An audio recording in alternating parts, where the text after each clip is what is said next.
पांडव विजय श्री को प्राप्त करके युद्ध में अर्जुन ने और अपनी गदा से दुर्योधन की जंगा को तोड़ दिया और युद्ध में युद्ध को पराजित करके और डंका बजा करके और युद्ध में से चल पड़े। जाकर के अपनी संज्ञाओं पर जाने लगे तो श्याम सुंदर भगवान कन्हैया कहने लगे, अरे चलो चलो भाई, कहीं और जगह जाकर के उत्सव मनाएंगे। बहाना लगा करके मेरे श्याम सुंदर भगवान कन्हैया पांचों पांडवों को लेकर चले गए। द्रौपदी के 5 पुत्र बिल्कुल जैसे पांडव पांचों थे ऐसे ही बिल्कुल थे और जाकर के अपने पिताओं की सैयाओं पर पांचों भाई जाकर सो गए। इधर अस्थामा आया, आकर के उसने दुर्योधन को देखा कि भैया ये दुर्ग साथ आपकी किसने की है, मुझे विस्तार से बताइए भैया। और आपने मेरे पिता को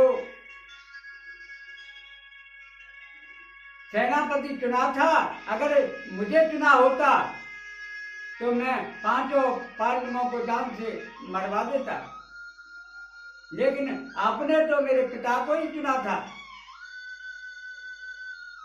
तब दुर्योधन ने कहा, अरे भाई, मुझे बस एक ही अभिलाषा है। बोले क्या? कि मेरे 5 भाई थे, एक भी नहीं बचा, और वे 100 भाई, हम 100 भाई थे, एक नहीं बचा। वे 5 भाई थे, एक भी नहीं मरा। अगर एक भी मर जाता तो मेरी आत्मा ठंडी हो जाती। तो अस्थामा कहने लगा, आप कहिए मैं आपके लिए क्या करूं? तो मानी आप कहो तो मैं 5 के सर काट कर लाऊं। दुर्योधन ने कहा कि भैया, मैं तो ये चाहता हूं एक भी का सिर आ जाए तो मैं संतोष हो जाऊंगा। यूं कह करके अस्थामा चल पड़ा कि मैं प्रतिज्ञा करता हूं, मैं 5 के सर काट के आपके चरणों में रख दूंगा। अस्थामा प्रतिज्ञा करके निकल पड़ा और जाकर के रास्ते में उसने सोचा कि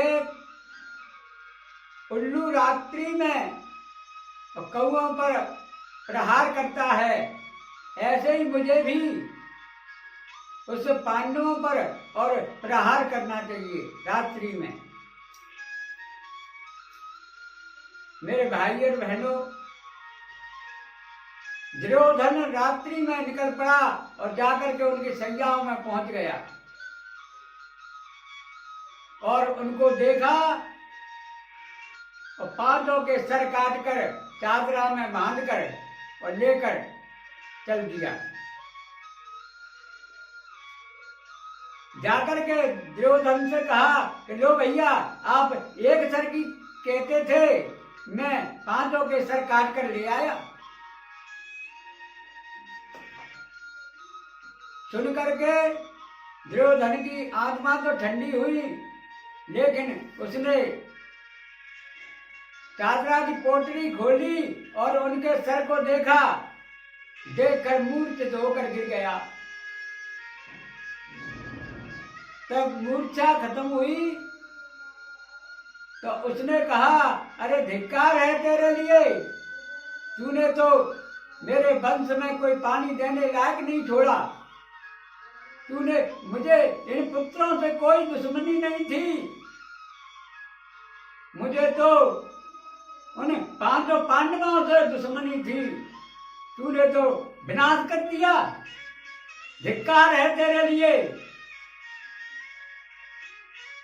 इतना विलाप करके दुर्योधन प्राणांत हो गया और अस्थामा ने मन में सोच लिया कि अर्जुन मुझे जिंदा नहीं छोड़ेगा और दौड़ने लगा बुरी तरह। इधर द्रौपदी सवर में आई और आकर के देखा तो 5 पुत्रों के सर कटे हुए, रक्त बह रहा है। आप ही बताइए मेरे भाई और बहनों, जिस माँ के 5 पुत्र के सिर कटे हुए हों, उनके उस माँ के लिए और क्या ज्यादा दुख हो सकता है।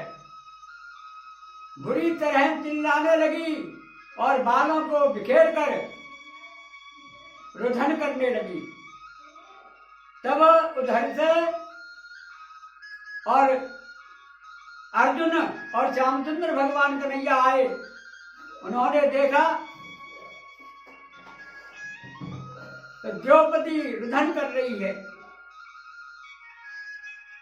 अर्जुन ने कहा, क्यों रोती हो? तेरा ये काम किया है, ये सर काटे हैं, उस दुश्मन को ला करके तेरे सामने दंड दूंगा। ये अर्जुन ने प्रतिज्ञा की और रथ पर सवार होकर श्याम सुंदर भगवान कन्हैया दोनों निकल पड़े। अस्थामा बुरी तरह दौड़ रहा था। जाकर के अर्जुन ने और पकड़ लिया और रस्सी से बांधकर और रथ में पटक दिया। श्यामचंद्र भगवान कन्हैया कहने लगे, ऐसे आताताई को जल्दी से मार दो। अर्जुन ने कहा, महाराज मैं मार तो देता, लेकिन द्रौपदी की प्रतिज्ञा का क्या होगा? मैं इसे ले जाकर उस द्रौपदी के सामने मारूंगा। ठीक है, लेकर रथ में डालकर चल पड़े और जाकर द्रौपदी के सामने जाकर रथ को खड़ा कर दिया। द्रौपदी से कहा, देखो देवी, मैं उस दुश्मन को पकड़ लाया जो तेरे पुत्रों के शीशों को काटा। आप बताइए इसको क्या दंड दें? धन्य है ऐसी स्त्री के लिए, द्रौपदी के लिए। और अस्थामा की और रस्सी को खोलने लगी। अर्जुन कहने लगा, ये क्या कर रही हो देवी? ये तो हमारा दुश्मन है, हमारे पुत्रों का हत्यारा है, इसे तो जान से मार देना चाहिए। द्रौपदी ने कहा कि ये तुम्हारे गुरु का पुत्र है और इसे मारना बेकार है। मैं नहीं चाहती, जैसे मैं तड़प रही हूं, जैसे इसकी मां तड़पे, मैं नहीं चाहती। इसे छोड़ दीजिए महाराज, मेरा तो हुआ तो हुआ। तब अर्जुन ने कहा श्यामचंद्र भगवान कन्हैया से